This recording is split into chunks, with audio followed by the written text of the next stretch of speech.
السلام عليكم ورحمة الله وبركاته. الحمد لله والصلاة والسلام على رسول الله وعلى آله وأصحابه أجمعين، أما بعد. فقد قال الله سبحانه وتعالى في محكم تنزيل: أعوذ بالله من الشيطان الرجيم، بسم الله الرحمن الرحيم. يا أيها الذين آمنوا إذا قمتم إلى الصلاة فاغسلوا وجوهكم وأيديكم إلى المرافق وامسحوا برؤوسكم وأرجلكم إلى الكعبين وإن كنتم جنبا فطهروا. صدق الله العظيم. எல்லா புகழும் அல்லாஹ் ஜல்லஷானஹு வ தஆலா ஒருவனுக்கே உரித்தாகட்டுமாக.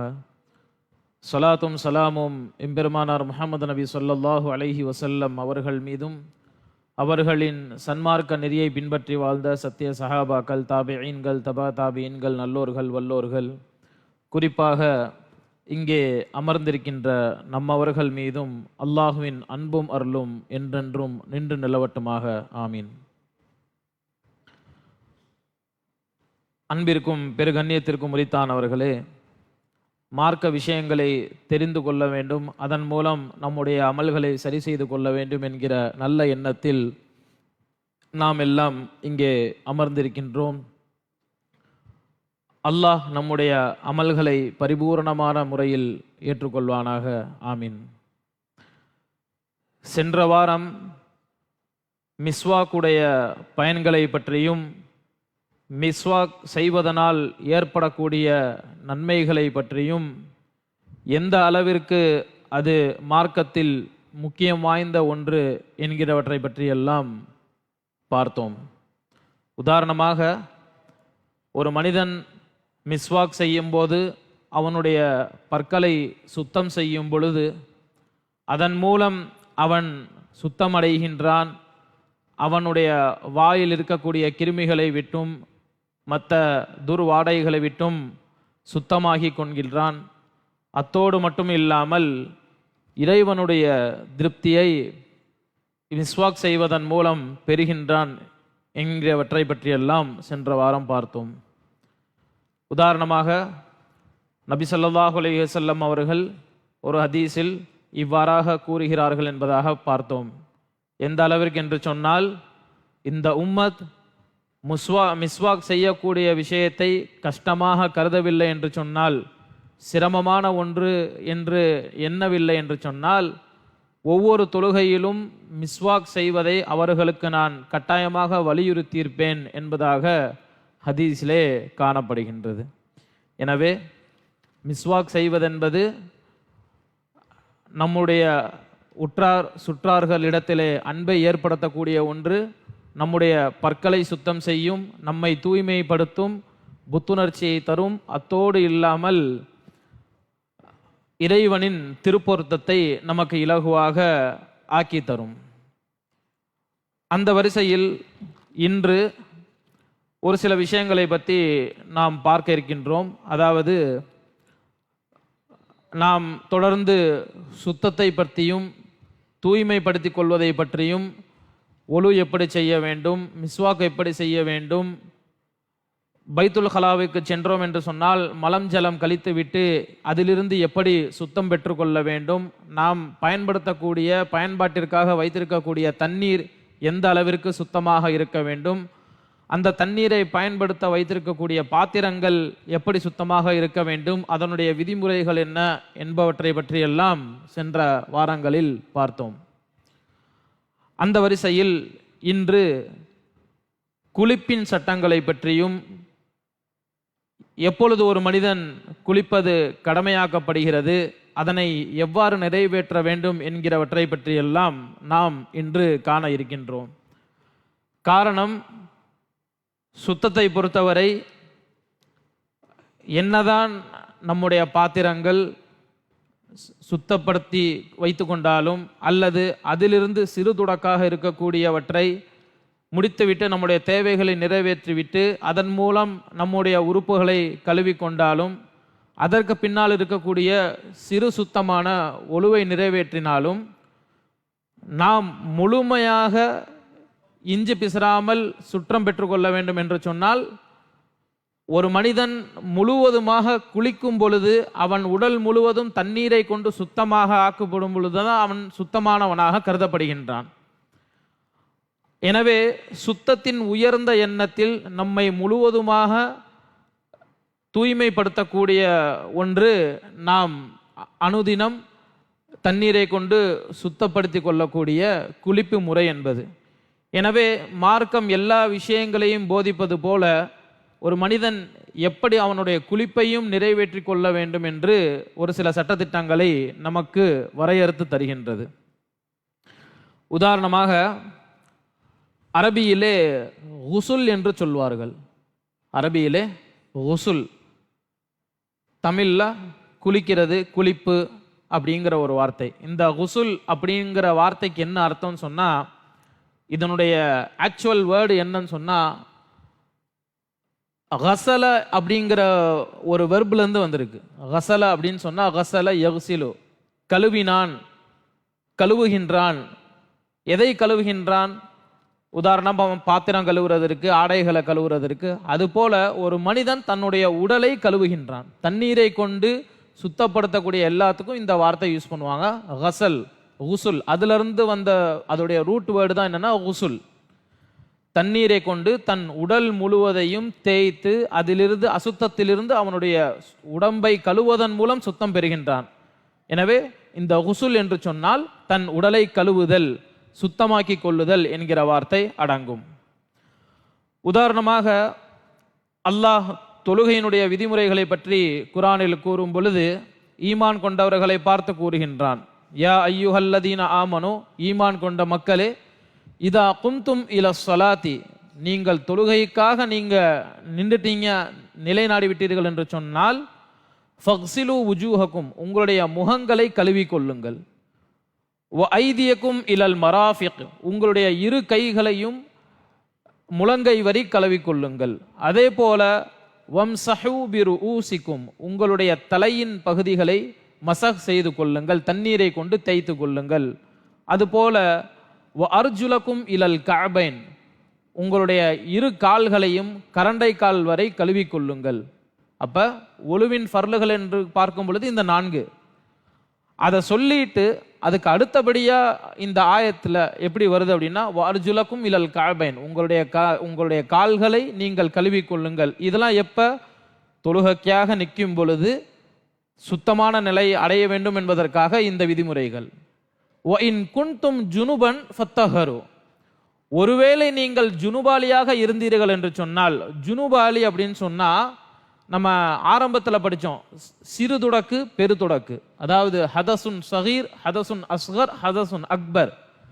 ஒரு சில விஷயங்கள்ல இருந்து நம்ம சுத்தம் பெறுறதுக்கு சின்ன சின்ன விஷயங்களை பண்ணிட்டா போதும், ஒழு செஞ்சுட்டா போதும், நம்ம அதுல இருந்து சுத்தம் அடைஞ்சிருவோம். உதாரணமா நம்ம கழிவறைக்கு போறோம், நம்முடைய முன் துவாரங்களிலிருந்தோ பின் துவாரங்களிலிருந்தோ கழிவுகள் நீங்குதுன்னு சொன்னா நம்ம அந்த மர்ம உறுப்புகளை கழுவிட்டு அதிலிருந்து முழுமையாக சுத்தம் பெறுறதுக்காக நம்ம ஒழு செஞ்சுக்குவோம். அத்தோட நம்ம தொழுகைகளை நிறைவேற்றி கொள்ளுவோம். ஆனால் பெருதுடக்கு அப்படின்னு வரும் பொழுது இதில் என்னென்ன அடங்கும் அப்படின்னு சொன்னால், நம் உடல்களிலிருந்து நீங்கக்கூடிய பெருவாரியான கழிவுகள். அப்போ அந்த கழிவுகளை வச்சுட்டு சும்மா கழுவிட்டு ஒழு செஞ்சுட்டு நம்ம தொழுகை நிறைவேற்ற முடியாது. நம்ம அந்த நிலையில் அசுத்தம் ஆயிட்டோம் அப்படின்னு சொன்னால் கம்ப்ளீட்டாக குளிக்காத வரைக்கும் நாம் அதிலிருந்து சுத்தம் பெற முடியாது. அதை தான் பெருதொடக்கு என்று கூறுவார்கள். அப்போ ஒரு மனிதன் அவன் குளிப்பு கடமையாகிருச்சு அப்படின்னு சொன்னால் அவன் பெருதொடக்கு அடைந்து விட்டான் என்று அர்த்தம். குளிப்பு கடமை என்று சொன்னால், அதாவது சிறுநீர் நம்முடைய முன்துவாரங்களிலிருந்து வெளியேறது வேற. ஆனால் ஒரு மனிதனுக்கு ஏற்படக்கூடிய ஆசையின் விளைவாக அவனுடைய உணர்ச்சிகள் தூண்டப்பட்டு அவனுடைய உடலிலிருந்து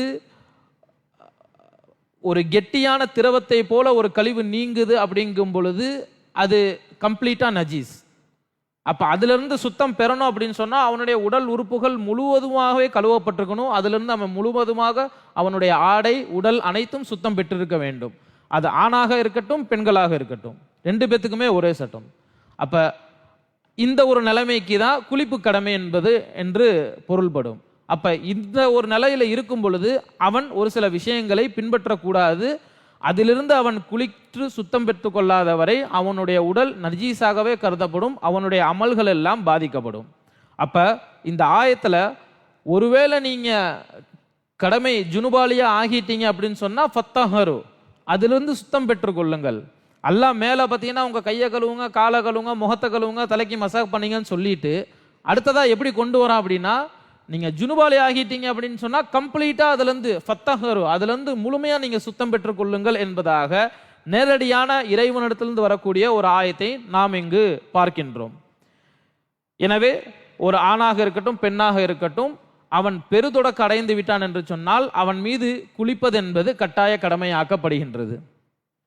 அப்ப குளிப்பதற்கான காரணங்கள் அப்படின்னு பார்க்கும் பொழுது நம்ம மேல சொன்ன மாதிரி பொதுவாக ஆணாக இருக்கிறான் அப்படின்னு சொன்னா அவன் தனிப்பட்ட முறையிலோ அல்லது அவன் ஒரு பெண்ணோடோ அல்லது அவனுடைய மனைவியோடு இருக்கும் பொழுது உணர்ச்சியின் வாயிலாக ஏற்படக்கூடிய நஜீஸ் அது வெளியாகிவிட்டது என்று சொன்னால், உதாரணமாக இந்திரியம் ஒரு மனிதனின் உடலிலிருந்து வெளியேறிவிட்டது என்று சொன்னால் அவன் குளிப்பதற்கு காரணமாக்கப்படுகின்றான். அதே போல ஒரு பெண்ணும் ஒரு ஆணோட இருக்கும் பொழுதோ அல்லது தனிப்பட்ட முறையிலோ அவளுடைய உடலில் இருந்து உணர்ச்சிகளின் வாயிலாக நஜீஸ்கள் வெளியாகிவிட்டது என்று சொன்னால் அவள் மீது குளிப்பது என்பது கட்டாய கடமையாக்கப்படுகின்றது.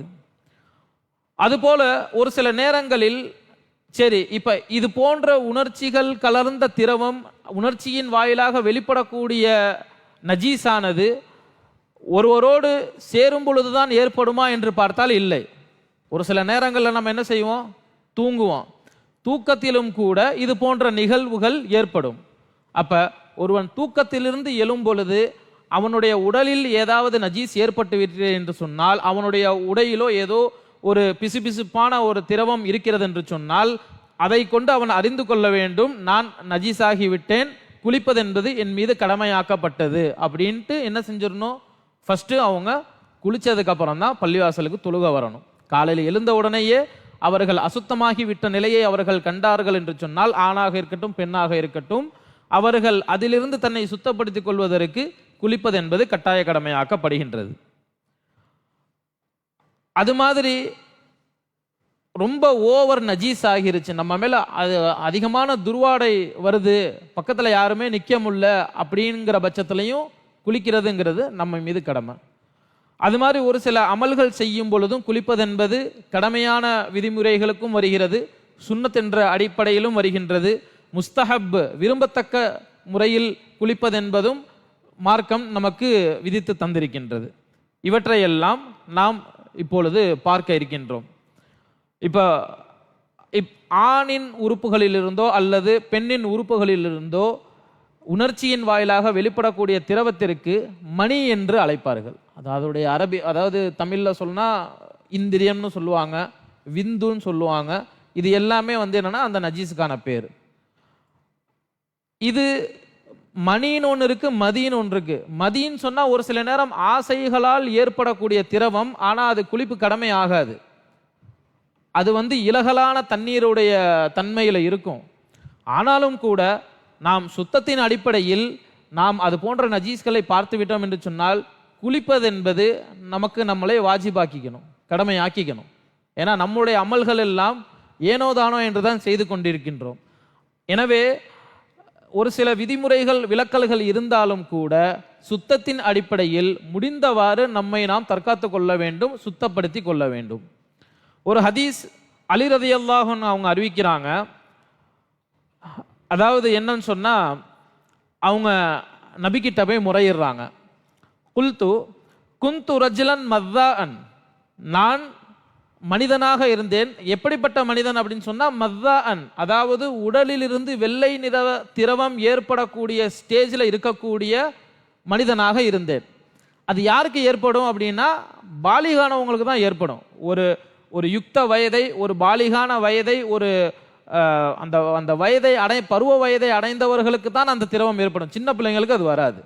அப்ப அந்த ஒரு நிலைமையில் இருக்கக்கூடிய வாலிபனா நான் இருந்தேன். வெள்ளை நிற திரவம் ஏற்படக்கூடிய ஒரு வாலிபனாக நான் இருந்தேன்.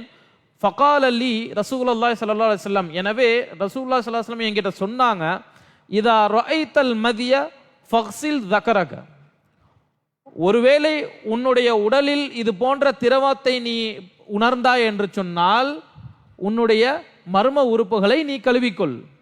அதுபோல வதவல்லா உலு அக, என்ன நீ அந்த நிலையோட நீ ஒழு செய்யாம நீ தொழுதுறாத. இன்னொன்னு அதே திரவம் கெட்டியான நிலையில் நீ கண்கிறாய் என்று சொன்னால் கண்டிப்பான முறையில் நீ குளித்துக்கொள் என்பதாக இந்த ஹதீஸ்ல நம்ம பார்க்கிறோம். ஆனா இப்ப இந்த சட்டம் நம்ம முழிச்சிருக்கும் போது இதனுடைய தன்மைகளை நம்மளால் அறிந்து கொள்ள முடியும். அதனுடைய திரவத்தின் தன்மை எப்படி இருக்கு, அது இலகலாக இருக்கா, அல்லது இது இந்திரியம் கேட்டகிரியில் வருமா, இல்லை இது ஆசை தண்ணீர் அப்படிங்கிற கேட்டகிரியில் வருமாங்கிறத நம்மளால உணர்ந்து பார்த்துக்க முடியும், அனலைஸ் பண்ணிக்க முடியும். ஆனா இந்த சட்டம் தூக்கத்திலிருந்து எழும் பொழுது பொருந்தாது நமக்கு. ஏன் அப்படின்னா நம்ம தூக்கத்திலிருந்து எந்திரிக்கும் பொழுது அது சாதாரண ஆசையின் விளைவாக ஏற்பட்ட நஜீசா அல்லது முழுவதுமாக உணர்ச்சியினால் ஏற்பட்ட நஜீசா என்கிற தன்மை நமக்கு தெரியாது. எனவே தூக்கத்திலிருந்து எழும் பொழுது ஒரு மனிதன் அவனை நஜீஸாக உணர்கிறான் என்று சொன்னால் அவன் மீது முழுமையாக குளிப்பது என்பது கட்டாய கடமையாக்கப்படுகின்றது. அதுபோல இதே ஹதீஸ ஒரு பெண்மணி, அதாவது உம்மு சல்மா ரலியல்லாஹு அன்ஹா, உம்முல் முஃமினீன், அவங்க ரசூலுல்லாஹ் கிட்ட கேட்குறாங்க ஒரு ஹதீஸ்ல, இன்னஹா காலத் ஜாத் உம்மு சலீம் இலா ரசூலுல்லாஹி ஸல்லல்லாஹு அலைஹி வஸல்லம், ரசூலுல்லாஹ்வை நோக்கி அவங்க போறாங்க. அப்ப அவங்க கிட்ட கேட்குறாங்க, யா ரசூலல்லாஹ் இன்னல்லாஹ லா யஸ்தஹி மினல் ஹக், நிச்சயமாக சத்தியமான விஷயங்களின் மீது அல்லாஹ் வெட்கப்பட மாட்டான் என்று நான் உணர்கின்றேன். ஏன்னா இந்த சப்ஜெக்ட் கொஞ்சம் நம்ம எல்லாத்துக்கிட்டையும் போய் ஓப்பனாக கேட்க முடியாது. அப்போ நம்ம மார்க்கத்தை பொறுத்த வரைக்கும் இது ஒரு முக்கியமான விஷயங்கிறதுனால இந்த விஷயத்தை கேட்கறதுனால அல்லாஹ் வெட்கப்பட மாட்டாங்கிறத நான் உணர்றேன். என்ன, ஹல் அலல் மரஅத்தி மின் கஸல், பெண்கள் மீதும் குளிப்பது என்பது கடமையாக்கப்படுமா அப்படின்னு கேட்கும் பொழுது நபி ஸல்லல்லாஹு அலைஹி வஸல்லம் அவங்க சொல்றாங்க,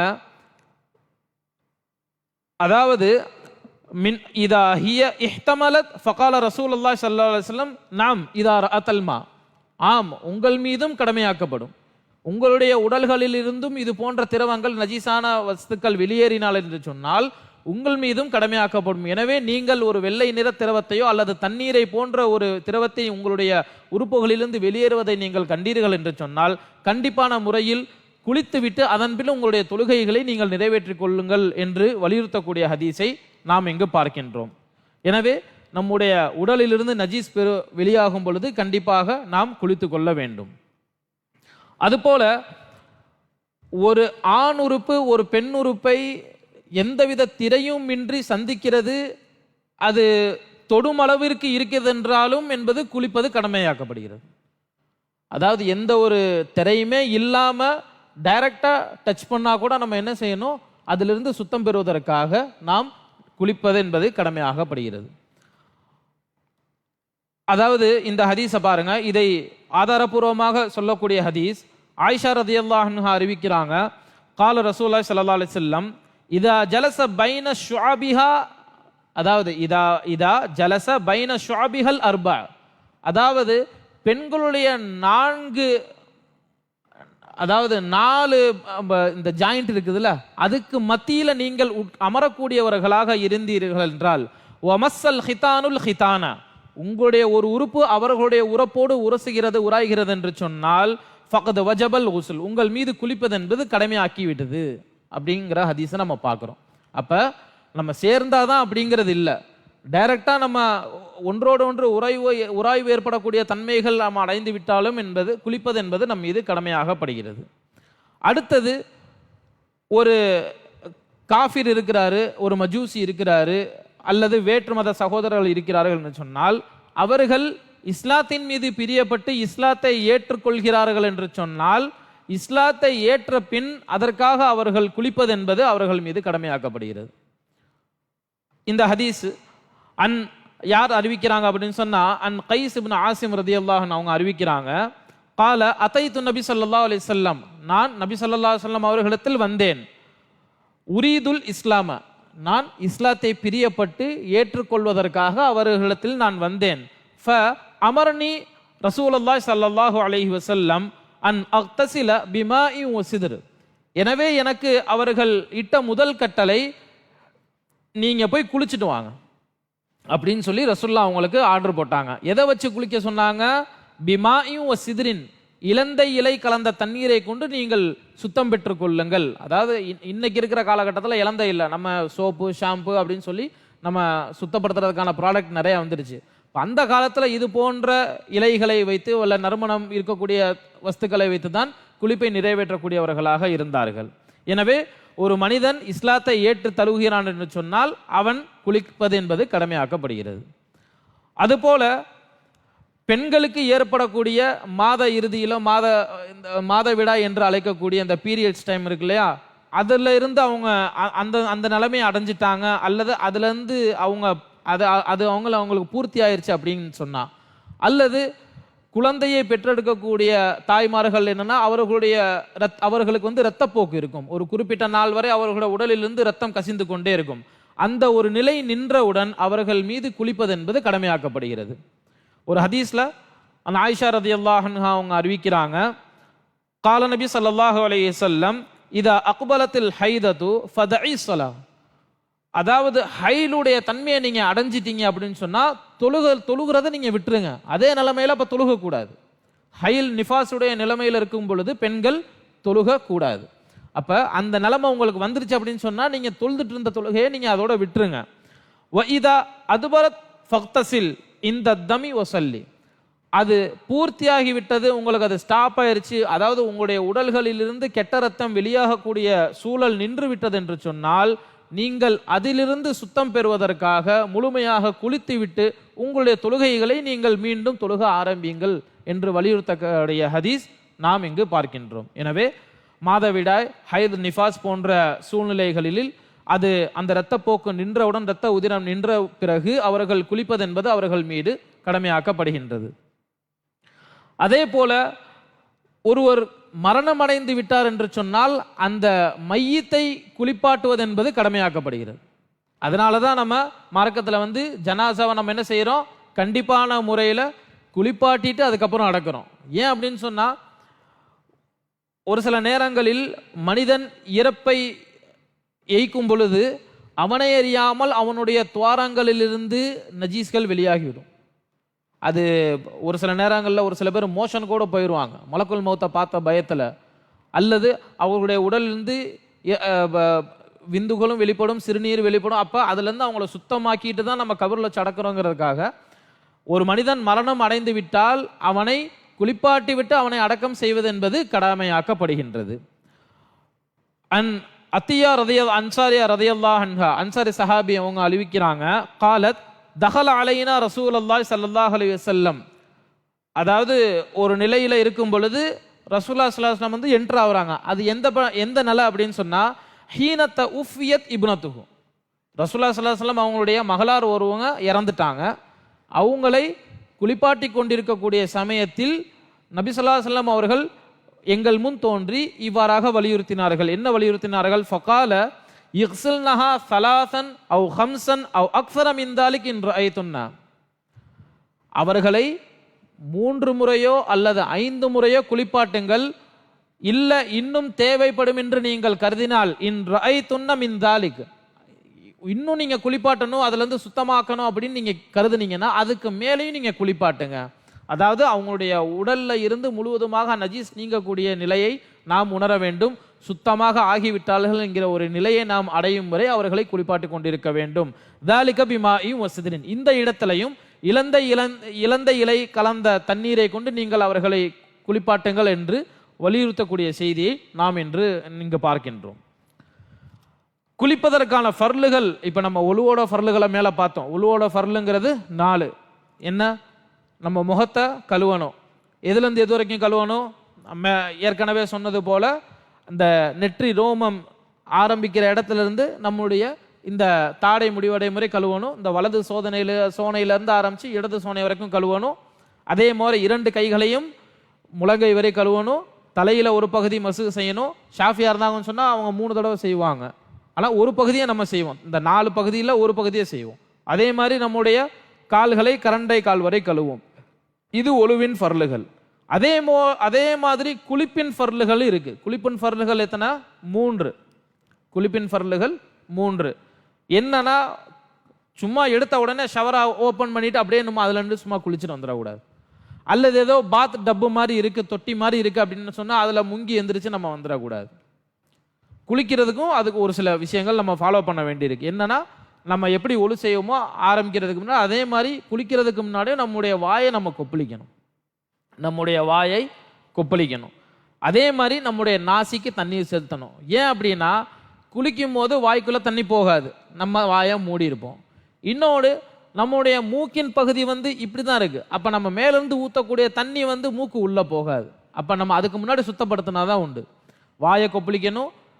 இதெல்லாம் அசுத்தங்கள் ரொம்ப இன்டீரியரா போய் உட்கார்ந்து இருக்கக்கூடிய இடங்கள். அதனால அதெல்லாம் நம்ம பார்த்து பார்த்து தேய்ச்சி தேய்ச்சி கழுவணும். அப்ப மூக்கிற்கு தண்ணீர் செலுத்த வேண்டும். அதற்கு பிறகு நம்முடைய உடல் முழுவதும் நன்றாக நனையும்படி நம்முடைய உடலை கழுக வேண்டும். இது குளிப்பின் ஃபர்லுகள். குளிப்பின் சுன்னத்துகள் அப்படின்னு பார்க்கும்போது அதுல ஒரு சில விஷயங்கள் கேட்டகரி வருது. என்ன அப்படின்னு சொன்னா, நம்ம எந்த ஒரு அமலை செய்தாலும் அதற்கு நியத் என்பது மிக அவசியம். எதுக்காக இந்த அமலை செய்யறோம்? தொழுகிறோம் அப்படின்னா எதுக்காக தொழுகிறோம்? எந்த வக்த தொழுகிறோம்? இது சுன்னத்தா, இது நஃபிலா, இது ஃபர்லா, இது லஹரா, அசரா அப்படிங்கிறதுல நம்மளுடைய நியத்து ஸ்ட்ராங்கா இருக்கணும். அதே மாதிரி மார்க்கத்தை பொறுத்தவரை எந்த ஒரு விஷயத்தை ஆரம்பம் செய்தாலும் அதற்கு முன்னால் பிஸ்மில்லா கூறிதான் செய்யணும். பைத்துல் ஹலாக்கை என்றானா கூட பிஸ்மில்லா, நாம் சொல்லக்கூடிய பிஸ்மில்லா எதிலிருந்து நம்மை பாதுகாக்கும் என்று பார்த்தோம். நம்முடைய மர்மஸ்தானங்களுக்கும் கழிவறைகள் இருக்கக்கூடிய ஆண் பெண் ஷைத்தான்கள் ஜின்களை விட்டும் பாதுகாக்கக்கூடிய ஒரு விஷயமாக திரையாக இந்த பிஸ்மில்லா செயல்படும். அப்ப அது மாதிரி இந்த குளிக்கிறதுக்கு முன்னாடியே நம்ம எந்த ஒரு அமலை செய்வதற்கு முன்னாலும் பிஸ்மில்லா செய்யணும்.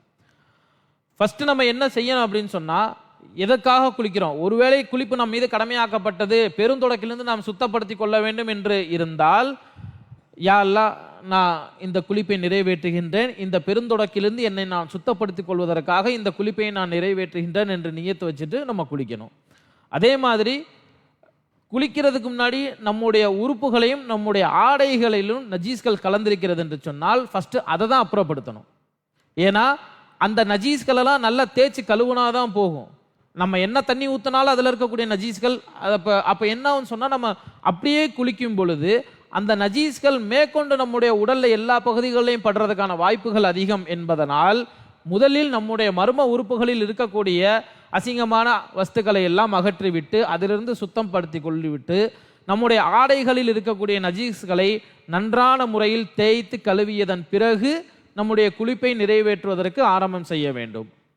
அப்ப ஃபர்ஸ்ட் நம்முடைய மர்மஸ்தானங்களை கழுவணும், அடுத்து நம்முடைய ஆடைகளில் இருக்கக்கூடிய நஜீஸ்களை கழுவணும், அடுத்தது நம்ம எதுக்காக இந்த குளிப்பை நிறைவேற்றணுங்கிற நியத்தை வைக்கணும், அடுத்தது பிஸ்மில்லா சொல்லணும், அடுத்தது நம்முடைய கைகளை நன்கு தேய்த்து கழுவ வேண்டும். நஜீஸ்களை அப்புறப்படுத்தினதுக்கு அப்புறம் நம்ம கைகளை நல்லா கழுவணும். ஏன்னா அந்த நஜீஸ்கள் நம்முடைய கைகளில் இருக்கும்.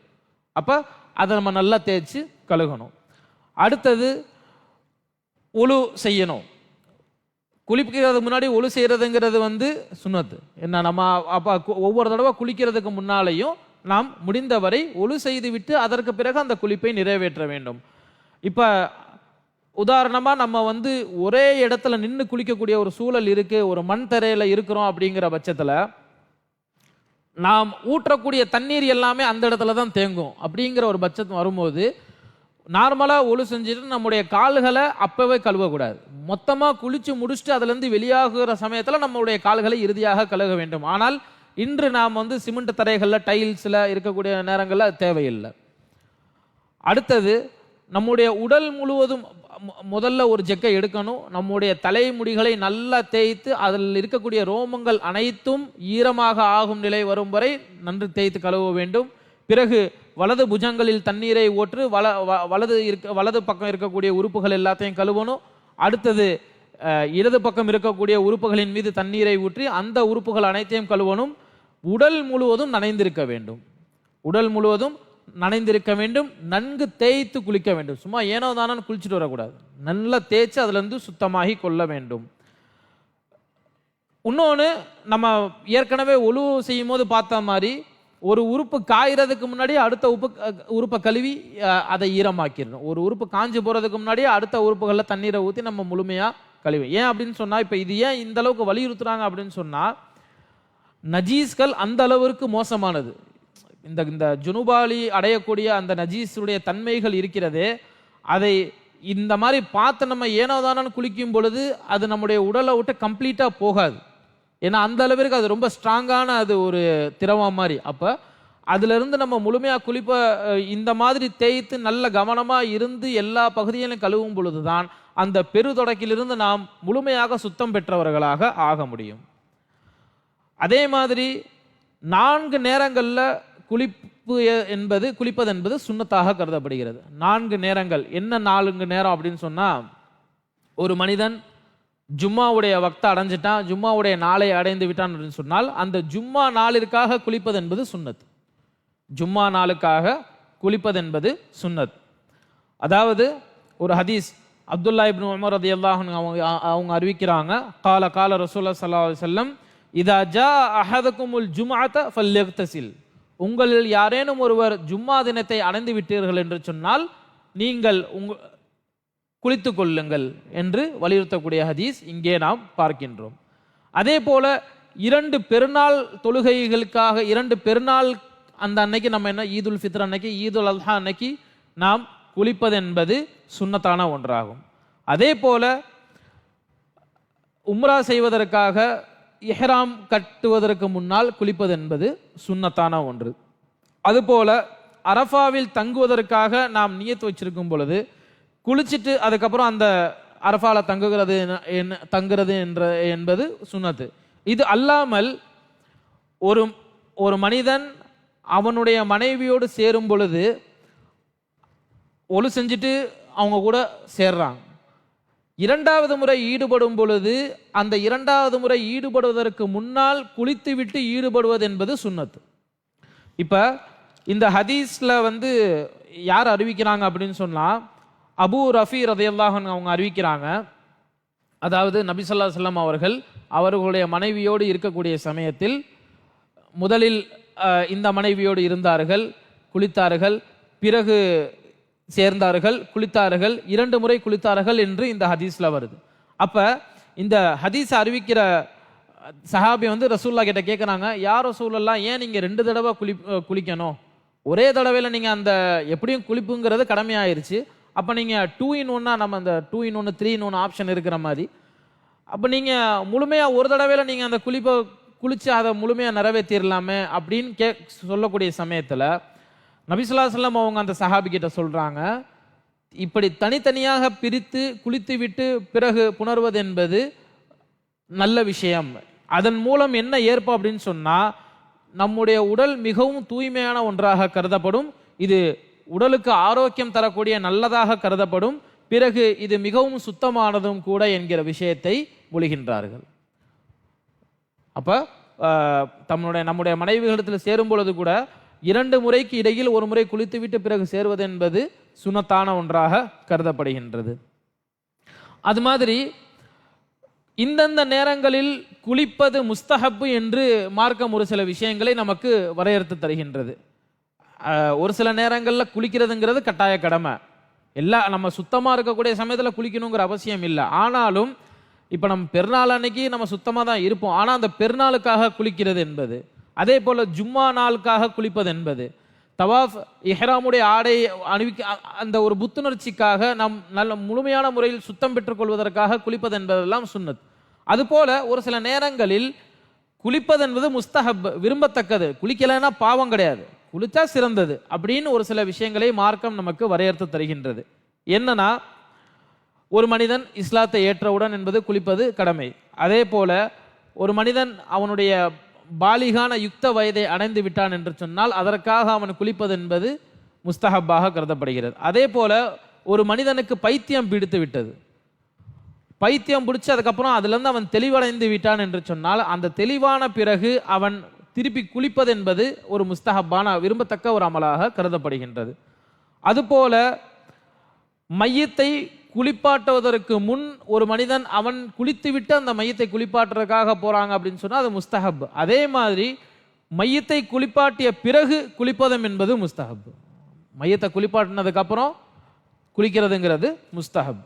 அதே போல பராஅத் இரவு, லைலத்துல் குத்ர் இரவு, அதாவது எந்தெந்த இரவுகள் எல்லாம் நன்மை தரக்கூடிய இரவுகள் என்று மார்க்கம் வரையறுத்து வைத்திருக்கின்றதோ அது போன்ற இரவுகளில் குளித்துவிட்டு அமலை புத்துணர்ச்சியாக ஆரம்பம் செய்ய வேண்டும், நல்ல சுத்தமான நிலையில இருக்கணும் அப்படிங்கிற ஒரு நியத்தில் குளிக்கிறதுங்கிறது என்னது? முஸ்தஹப். அதுபோல மதீனாவிற்குள் நுழையும் பொழுது குளித்துவிட்டு சுத்தமான நிலையில் நுழைவது என்பது முஸ்தஹப். அதே போல இந்த துல்ஹஜ் 10 இரவு முஜ்தலிஃபாவில் தங்குவதற்காக இருக்கும் பொழுது ஒரு மனிதன் குளிப்பது என்பது முஸ்தஹப்பான ஒன்றாக கருதப்படுகின்றது. அதே போல எப்படி மதீனாவிற்குள் நுழையும் பொழுது குளிப்பது என்பது முஸ்தஹப்போ அதே போல மக்காவிற்குள் நுழையும் பொழுது குளித்துவிட்டு நுழைவது என்பது முஸ்தஹப்பான ஒன்றாக கருதப்படும். இதெல்லாம் கட்டாய கடமை இல்லை, விரும்பத்தக்க செயல்கள், செய்தால் சிறந்தது அப்படிங்கிற கேட்டகரியில் வரக்கூடியது. அதே மாதிரி காபாவை தவாஃப் செய்யும் பொழுது குளிப்பது. அதுபோல ஒரு ஊர்ல மழையே பெய்யலை, ரொம்ப வறண்டு போய் கிடக்கு, அப்ப அந்த மலை தொழுகைக்காக இறைவன் கூட நிற்கக்கூடிய சமயத்துல குளித்து விட்டு அந்த தொழுகையை நிறைவேற்றுவது என்பது முஸ்தஹப். அதே போல ஒரு ஊர்ல ஒரு இருட்டான சூழலா இருக்கு, மேகம் ஃபுல்லா மூடி இருக்கு, அந்த அன்னைக்கு ஃபுல்லா பகலுடைய இதே வரல, இது ஒருவேளை கியாமத்தோட அடையாளமா இருக்குங்கிற அச்சத்துல இறைவன் கிட்ட பிரார்த்தனை செய்வதற்காக நிற்கும் பொழுது குளித்து விட்டு துவா கேட்கிறது, தொழுகிறது, அதற்காக குளிப்பது என்பது முஸ்தஹப்பான ஒன்றாக கருதப்படுகின்றது. அதே போல இந்த சூரிய கிரகணம், சந்திர கிரகணம் இது போன்ற ஒரு சில நாட்களில் நாம் சிறப்பு தொழுகை நிறைவேற்றும், அந்த தொழுகை நிறைவேற்றுவதற்காக குளிப்பது என்பது முஸ்தஹப்பான ஒன்றாக கருதப்படுகின்றது. அதுபோல திடுக்கிடும் நிலையை ஒரு மனிதன் அடையும் பொழுது, ஒரு பதட்டமாகவே இருக்கு, ஒரு திடுக்கக்கூடிய ஒரு மனசுல ஒரு நிம்மதி இல்லாமல் இருக்குது அப்படிங்கக்கூடிய சமயத்தில் அதிலிருந்து அவன் தெளிவு பெறுவதற்காக குளிப்பது என்பது முஸ்தஹப்பான ஒன்றாக கருதப்படுகின்றது. அதுபோல புயல், காற்று போன்ற பேரிடர்கள், இயற்கை சீற்றங்கள் எங்கு நம்மை அச்சுறுத்துமோ அப்படிங்கக்கூடிய ஒரு சூழல் இருக்கும் பொழுது நாம் அதை இறைவனிடத்தில் மன்றாடுவதற்காக இருக்கும் பொழுது குளிப்பை நிறைவேற்றி விட்டு இறைவனிடத்தில் துவா கேட்பதற்காக தொழுவதற்காக குளிப்பது என்பது முஸ்தஹப்பான ஒன்றாக கருதப்படுகின்றது. நம்ம அந்த மேலே பார்த்த மாதிரி என்ன அபூ ஹுரைரா ரலியல்லாஹு அவங்க அறிவிக்கிறாங்க, மன் கஸல மையித்தன் ஃபல்யக்தஸில், எவர் ஒருவர் மையத்தை குளிப்பாட்டி விட்டாரோ அவர்கள் குளித்து கொள்ளட்டும்.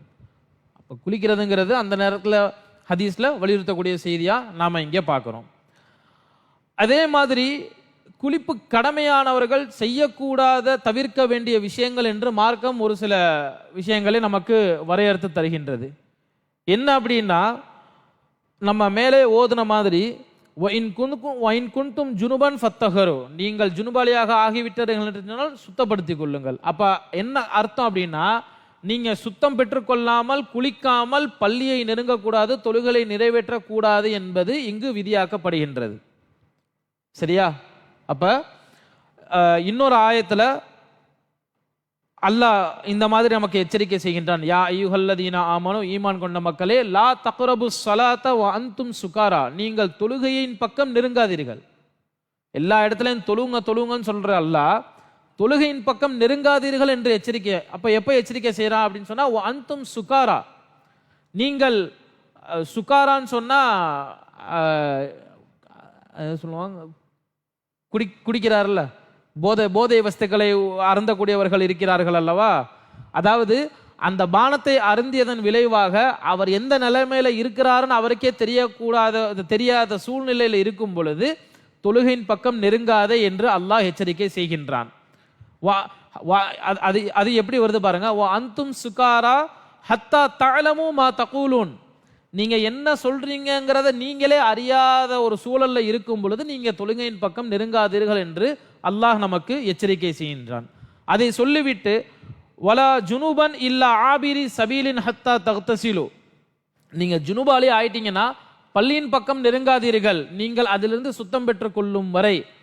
ஒருவேளை நீங்கள் இருக்கக்கூடிய இடம் பள்ளியை சார்ந்து இருக்கின்றது, அல்லது நீங்க அந்த பள்ளியை கடந்து தான் நீங்க உங்களுடைய குளிப்பை நிறைவேற்றுவதற்கோ அல்லது உங்களுடைய வீட்டை நீங்க கடந்து போகணுங்கிற சிச்சுவேஷன் இருந்தா, அந்த ஒரு சிச்சுவேஷனை தவிர அது இல்லாம நீங்க வேற எந்த காரணம் இருந்தாலும் பள்ளியின் பக்கம் நாம் கடமையாக குளிப்பில் இருக்கும் பொழுது, ஜுனுபாலியாக இருக்கும் பொழுது பள்ளியின் பக்கம் நெருங்கக்கூடாது, தொழுகைகளை நிறைவேற்றக்கூடாது என்பது இங்கு விதியாக்கப்பட்டிருக்கிறது. அப்ப நம்ம இருக்கக்கூடிய இடம் பள்ளியை சார்ந்து ஒட்டி இருக்கிறது அப்படிங்கிற பட்சத்தில் என்ன செஞ்சுக்கலாம் அப்படின்னு சொன்னால், இரவு நேரங்களில் இப்போ உதாரணமாக நம்ம பள்ளியில் தங்கக்கூடிய ஒரு சூழல் ஏற்படுது. பள்ளியில் தங்கக்கூடிய சூழல் இருக்கக்கூடிய சமயத்தில் நமக்கு என்னென்னா, தூக்கத்தில் நம்மளுடைய உடல் நஜீஸ் ஆகிருச்சு அப்படிங்கிறத உணர்ந்துட்டோம் அப்படின்னு சொன்னால், திருப்பி காலையில் ஒரு பனியான நேரமாக இருக்குது, உடனே போய் நம்மளுடைய குளிப்பை நிறைவேற்ற முடியாது, அல்லது தண்ணீர் கிடைக்காது, காலையில் தான் கிடைக்கும், அப்படி ஏதோ ஒரு சிச்சுவேஷன் இருக்குது அப்படின்னா, அட்லீஸ்ட் அந்த இரவுகளை நாம் கழிப்பதற்காக நாம் என்ன செய்து கொள்ள வேண்டும்? ஒழுவாவது செய்து கொள்ள வேண்டும். என்ன செஞ்சுக்கணும்? ஒழுவாச்சு செஞ்சிருக்கணும். அதே நிலைமையில நம்ம பள்ளியின் பக்கமோ பள்ளியிலோ இருக்கக்கூடாது. இது பள்ளிக்கு மட்டும் பொருந்தாது, நாம் வீடுகளிலும் கூட குளிப்பை நிறைவேற்றுவதற்கு முன்னால் இருக்கக்கூடிய நேரங்களில் நாம் நம்மை தற்காத்துக் கொள்வதற்காக நாம் முடிந்தவரை ஒழுவுடனாவது இருக்க வேண்டும். என்னன்னு சொன்னால், நம்ம இதில் இன்னொரு விஷயம் இருக்குது. ஒரு சில பேர் ஏற்றுக்குவாங்க, ஒரு சில பேர் ஏற்றுக்க மாட்டாங்க. அதாவது, நம்முடைய உடல் சுத்தமாக இருக்கும் பொழுது நம்ம பக்கத்தில் எதுவுமே நெருங்காது. அது ஜின்னாக இருக்கட்டும், ஷைத்தானாக இருக்கட்டும், மற்ற எந்த பலா முசீபத்தாக இருக்கட்டும், நாம் சுத்தமாக இருக்கும் பொழுது நம்முடைய பக்கத்தில் எதுவுமே நெருங்காது. ஏன்? ஒன்றும் பிரச்சனை இல்லை. நம்ம பயப்படக்கூடிய ஒரு சூழல் ஏற்படுது, திடுக்கிடக்கூடிய ஒரு சூழல் ஏற்படுதுன்னா கூட ஃபாத்தியாவோ, ஆயத்துல் குர்சியோ, குல்ஹுல்லா சூராவோ, குல்லது பிரபில் ஃபலக்கோ, குல்லது பிரபின் நாசோ, இல்லை நமக்கு என்ன தெரிஞ்ச குரான் ஆயத்துக்களை ஊதி விட்டுட்டா நம்ம ஓரளவு சேஃப் ஆயிரலாமா? ஆனால் அந்த ஆயத்துக்களை ஓதுறதுக்கு நம்ம உடல் சுத்தமாக இருக்கணும். ஏன்னா தொழுகையின் பக்கம் எப்படி நெருங்கக்கூடாதோ அதே போல ஒரு மனிதன் ஜுனுபாலியாக இருக்கும் பொழுது குரானையும் ஓதக்கூடாது. அது ஒரு ஆயத்தாக இருந்தாலும் சரி, அவன் மனனம் வைத்திருக்கக்கூடிய சூறாக்களாக இருந்தாலும் குரானை தொடவும் கூடாது, குரானோட ஆயத்துக்களை உச்சரிக்கவும் கூடாது அவன் ஜுனுபாலியாக இருக்கும் பொழுது. அப்போ ஏதோ ஒரு விஷயம் பயங்கரம் நடந்துருச்சு, அதுலேருந்து நம்மளை தற்காத்து கொள்றதுக்கு நம்ம ஓதணும், ஊதி விடணும். ஓதுறதுக்கு நம்ம சுத்தமான ஆளாக இல்லை. அப்போ நம்முடைய உடல் நஜீஸுடைய நிலையில் இருக்கும் பொழுது எல்லா போலா முசீபத்துகளும் நம்ம கிட்ட வரும், நம்மளை அண்டக்கூடிய சூழ்நிலைகள்லாம் அதிகமாக இருக்கும். அப்போ அதிலிருந்து நம்மளை தற்காத்து கொள்றதுக்காக வாச்சும் நம்ம ஒழுவோட நிலையில் இருக்கணும், ஒழுவோட நிலையில் இருக்க வேண்டும். அப்போ ஜுனுபாலியாக இருக்கும் பொழுது பள்ளியை நெருங்கக்கூடாது. அதே மாதிரி குரான் இன்னொரு ஆயத்து, லா யமஸ்ஸுஹு இல்லல் மத்தஹருன், அதாவது சுத்தமானவர்களை தவிர இந்த குரானை யாரும் தொடமாட்டார்கள். அப்போ சுத்தமானவங்க தான் தொடணும் அப்படிங்கிற ஒரு விஷயம் நாம் இங்கு பார்க்கின்றோம். அதே மாதிரி ஒரு சஹாபிக்கு ரசூலுல்லாஹி ஸல்லல்லாஹு அலைஹி வஸல்லம் ஒரு கடிதம் எழுதும் பொழுது அந்த கடிதத்தின் இறுதியில் இதே வாசகத்தை எழுதி அவர்களுக்கு கடிதம் அனுப்பினார்கள். சுத்தமில்லாத நிலையில் நீங்கள் குரானை ஓதாதீர்கள், குரானை தொடாதீர்கள் என்பதாக. அப்போ குரான் இப்போ தொழுகைக்கு வந்துட்டாலும் அதுலேயும் குரானை தான் ஓதுவோம். அப்போ பள்ளியில் தங்குறது பள்ளிக்கிட்ட நெருங்கிறதே தடையாக இருக்கும் பொழுது அதே நிலைமையில நம்ம எப்படி குரானையும் ஓத முடியும், தொழுகைகளை நிறைவேற்ற முடியும்? அப்போ நாம் தவிர்க்க வேண்டிய விஷயங்கள், நாம் ஜுனுபாலியாக இருக்கும் பொழுது நாம் குரானின் பக்கம் நெருங்கக்கூடாது, பள்ளியின் பக்கம் நெருங்கக்கூடாது, தொழுகைகளை நிறைவேற்றக்கூடாது. யோசிச்சு பாருங்க, மார்க்கத்தை பொறுத்த வரைக்கும் ஒரு விஷயத்தை சிறப்பாக செஞ்சால் அதோடைய சிறப்பு அல்லாஹ்வின் அடிப்படையில் எப்படி அது உயர்ந்த ஒரு விஷயமாக கருதப்படுமோ, உதாரணமாக நாம் இமாம் ஜமாத்தோடு ஒரு வக்த தொழுகிறோம், அதுக்கு எத்தனை மடங்கு நன்மை? 27 மடங்கு. அப்போ இமாம் ஜமாத்தோடு தொழுகும் பொழுது 27 மடங்கு. ஆனால் அந்த 27 மடங்கோட நன்மை இவ்வளோ தான் நம்மளால் கால்குலேட் பண்ண முடியுமா? அது 27 இருக்கலாம், 27,000 இருக்கலாம், 7 லட்சம், 7 கோடி, எவ்வளவு அல்லாஹ் அதோட கால்குலேஷனுடைய அளவு அல்லாஹ்க்கு தான் தெரியும். அதே மாதிரி தனியாக தொழுகும் போது அந்த நன்மை அடைய முடியாது, ஆனால் நம்ம கடமையை நிறைவேற்றுவோம், ஆனால் அந்த நன்மை அடைய முடியாது. அப்போ ஒருத்தன் தொழுகவே இல்லை அப்படிங்கும் பொழுது அது பாவமாக மாறும். சரியா? அப்போ மார்க்கம் வலியுறுத்தக்கூடிய ஒரு செய்தியை செய்யும் பொழுது அதுக்கு எந்த அளவுக்கு நன்மை கிடைக்குமோ, மார்க்கம் சொல்லக்கூடிய விஷயத்தை அதனுடைய தன்மையில் இல்லாத பொழுது அதை நிறைவேற்றும் பொழுது எந்த அளவிற்கு அது நமக்கு நன்மை சேர்க்குமோ அதே அளவிற்கு அது நமக்கு பாவத்தையும் சேர்க்கும். அல்லாஹ் பக்கத்தில் தொழுகையோ கடமையான நிலவில் இருக்கும் பொழுது நீங்கள் பள்ளி பக்கம் நெருங்காதீங்கன்னு சொல்லிட்டான். அப்போ கடமையான குளிப்பில் இருக்கும் பொழுது பள்ளியை நெருங்கிட்டு யார் பார்க்க போறா, யாருக்கு தெரியும், தொழுதுட்டா அது எவ்வளோ பெரிய பாவம்.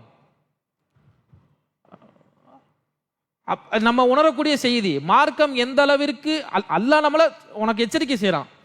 நீ ஒன்று நன்மை செய்யு, உன்னால் நன்மை செய்ய முடியல அப்படின்னா நீ அது பக்கத்தில் போகாத. இந்த நிலையில் நீ இருக்கிற, இது பக்கத்தில் போகாத. யாரை பார்க்க போறான்னு செஞ்சுட்டு நம்ம ஒரு சில விஷயத்தை தாண்டி போகும் பொழுது, அல்லாஹ் எச்சரிக்கை செய்த விஷயத்தை நாம் நமது விருப்பத்திற்கு ஏற்ப செய்யும் பொழுது அது அதோடைய பாவத்தின் அளவு எந்த அளவுக்கு நமக்கு சொல்ல முடியாது. இன்னும் ஒரு சில அறிஞர்கள், மார்க்க அறிஞர்கள் சொல்கிறார்கள், ஒரு மனிதன் கடமையான குளிப்பை அடைந்து விட்டான் என்று சொன்னால் சூரியன் உதயமாவதற்கு முன்னால் அவனுடைய குளிப்பை அடைந்து சுத்தப்படுத்தி கொள்ள வேண்டும். இல்லைன்னு சொன்னா இந்த பூமியில் இருக்கக்கூடிய அனைத்து வஸ்துக்களும் அவனுக்கு பத்வா செய்து அவன் அசுத்தமான நிலையில இருக்கிறான் அப்படின்னு சொல்லக்கூடிய விஷயங்களை எல்லாம் நாம் பார்க்கிறோம். இது ஹதீஸ்களில் காணப்படக்கூடிய விஷயம் இல்லை. மார்க்க அறிஞர்கள் சுத்தம் எந்த அளவிற்கு முக்கியத்துவம் வாய்ந்தது அப்படின்னு வலியுறுத்துறதுக்காக சொல்லக்கூடிய விஷயங்கள். அப்ப நம்முடைய உடல் எந்த நிலைமையிலுமே நஜீஸான நிலையில இருக்கக்கூடாது. வல்ல அல்லாஹ் நம் அனைவரையும் பாதுகாப்பானாக. குர்ஆனுடைய பிரதிகளையும் தொடக்கூடாது, குர்ஆனுடைய ஆயத்துகளையும் ஓதக்கூடாது. ஒரு மனிதன் குளிப்பினுடைய கடமையில் இருக்கும் பொழுது அதே போல தவாஃப் செய்வதும் கூடாது. மார்க்கம் சம்பந்தப்பட்ட எல்லா ஒரு நல்ல விஷயங்களையும் குளிப்பு கடமையான ஒரு மனிதன் நிறைவேற்றுவதற்கு தடை செய்யப்பட்ட ஒன்று. அந்த அமல்களை செய்யணும் அப்படின்னு சொன்னா நம்ம சுத்தமாகும். அப்ப சாதாரண குளிப்பு, இது குளிப்பதுங்கிறது கம்ப்ளீட்டா நம்ம குளிக்கிறோம். அப்ப நம்ம எண்ணி பார்க்கணும், ஒழு செய்யும் பொழுது நம்ம எவ்வளோ அசால்ட்டா செய்யறோம்.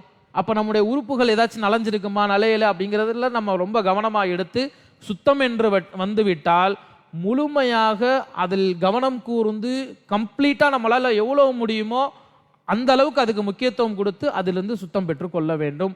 வல்ல அல்லாஹ் நம் அனைவரையும் தௌஃபீக் செய்வானாக.